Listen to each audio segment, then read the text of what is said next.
전세 물량이 줄어들면 일반적으로 부동산 시장에 벌어지는 일에 대해서 오늘 한번 말씀드려 보겠습니다. 동구랑 대구에 이렇게 있으면 대구 동쪽 동구인데요. 거기에 사는 제 지인이 전세를 살고 있는 지인이 있는데 최근에 전화가 와서 이 동네 전세 가격이 좀 많이 오르고 있네. 많이 오르는 게 얼마인데 제가 물어봤죠. 1년 전쯤에 비해서는 뭐 신축 기준으로는 3천, 4천, 많게는 5천만 원 정도 올랐다는 얘기고, 구축 기준으로 최근에는 뭐 지난번 계약 대비해서 2, 3천 정도 오르고 있더라고요. 그 재계약 시점이 다가오는데 이 지인이 그때 이제 뭐 2년 정도 됐으니까 요즘에 계약갱신 청구권을 써서 5% 이내에서 갱신할 수 있죠. 그래서 2년 정도 더 살 건가 아니면 집을 사야 되나 이런 고민을 했습니다.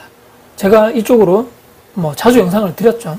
집값은 지금 현재 뭐 지지부진한데 반등하지도 않았고 1급지만 오르고 있는 상황이고, 근데 전세 가격은 오른다. 어떻게 해야 되나? 이 지인에게 했던 이야기를 제가 조금 정리를 해봤습니다. 이런 건 모든 건 이제 선택이죠. 이 친구가 뭐 어린 친구도 아니고 결혼해서 애까지 있는 가정이 있는 사람인데 이 여러 가지 경우의 수가 있을 건데 다 알고 있는 내용일 거다. 너도. 그렇지만 한 번은 고민을 해보고 배우자분과 얘기를 해봐라. 그리고 모든 선택에 넌 네가 해야 되는데 모든 책임도 네가 져야 된다. 이렇게 얘기했습니다. 지금 이제 5% 내외 전세 상승 한 번 더 플러스 계약갱신 청구를 쓰면 말이죠. 그 2년은 그렇게 살 수 있다 치고 2년 후에 그 뒤에 말입니다. 그 뒤에 당신, 너와 너의 배우자, 애들 어떻게 될 것인가. 그 2년 뒤에, 지금부터 2년 뒤에 말이죠. 여기 구축이 혹시라도 3천만 원에 오르면 그때 입주가 별로 없다라고 너도 파악을 했지 않냐. 이 동네 전세도 지금 정고점 기준으로는 지금 많이 내려와서 지금 낮은 전세 가격으로 이 사람들이 살고 있는데 2년 뒤에는 만약에 전세 가격이 올랐을 때 더 저렴한, 오르지 않는 상대적 하급지로 가거나 또는 평형수를 줄여서 가야 되는데, 아니면 내가 그때까지 돈을 올려주기 위해서 3천, 4천을 너희가 모을 여력이 되냐? 좀 힘들다고 얘기하더라고. 아니면 아직 매매 가격이 지지부진하다고 그랬죠. 너의 능력, 네 와이프가 맞벌이 하니까 원리금 상환 능력, 대출, 금리 이런 거 잘 알아봐서 가장 좋은 금리로 은행 가서 알아보고 집을 사서 주거를 안정성 확보하는 게 좋지 않냐?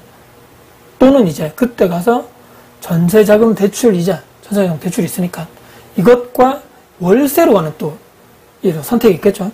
그 두 가지 이렇게 계산해가지고 비교를 해보면 된다. 주거비가 얼마나 차이 나는지. 다행히 월세는 아직 크게 오르지 않았으니 말입니다. 최소 가장이라면 2년 뒤에 단기적 계획도 당연히 계획을 해야 되겠지만 한 4, 5년 정도의 중기적, 또 10년 정도 되는 장기적인 계획이나 목표 플랜을 세워놔야 된다.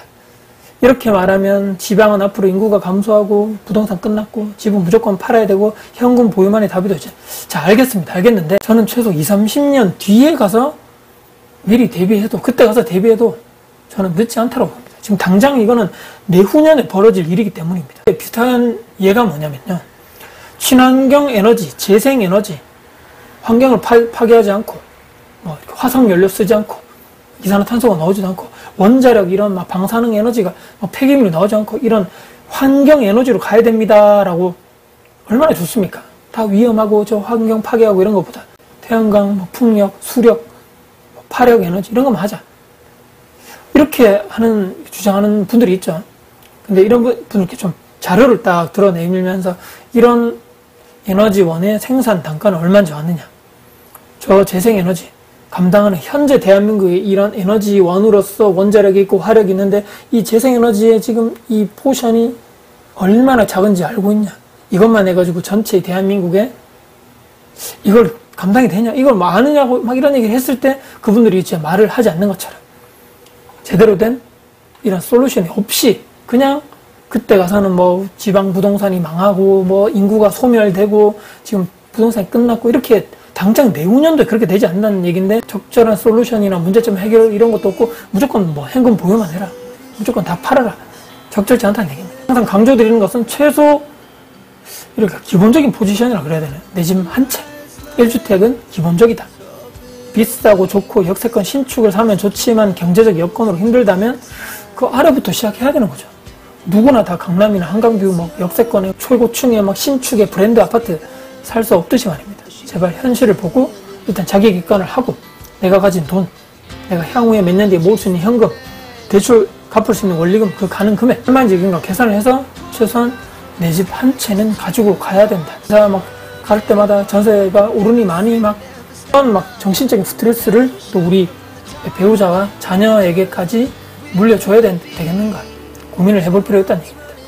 물론 가능한 중심가 근처, 인프라가 확고하게 갇혀있는 곳, 거래가 많고 대단지면 좋겠지만 말입니다. 아직도 매매가를 회복하지 못한 곳이 대부분이고 입주가 많고 미분양이 많은 이런 대구, 아무도 하지 않을 때, 아무도 이렇게 내 집 마련해야 되겠다, 이제 뭐 사야 되겠다라고 하지 않을 때, 그때가 과거에 언제나 그래왔 저는 기회라고 생각하기 때문입니다. 오늘 영상 여러분께 도움 되셨다면 구독, 좋아요, 알람 설정, 댓글 주시고요. 영상 주변 분들께 공유할 가치가 있다고 생각하신다면 널리 공유 부탁드렸습니다. 여러분들 진심으로 응원하겠습니다. 화이팅입니다.